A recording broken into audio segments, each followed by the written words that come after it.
Good afternoon. Welcome to Mobility is Life. আমার নাম doctor Sabyasachi বর্ধন।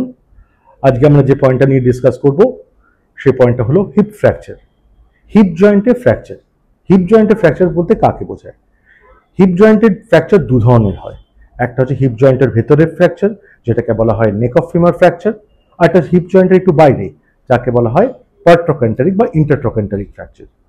দুটোর চিকিৎসার মধ্যে পদ্ধতিতে তফাৎ আছে, কিন্তু মোস্ট ইম্পর্টেন্ট কথা হচ্ছে এই ফ্র্যাকচারগুলো সাধারণত বয়স্ক পেশেন্টদের বেশি হয় এবং সেই জন্য আমাদের সবসময় এই ফ্র্যাকচারগুলোকে খুব অ্যাগ্রেসিভলি ট্রিট করতে হয়।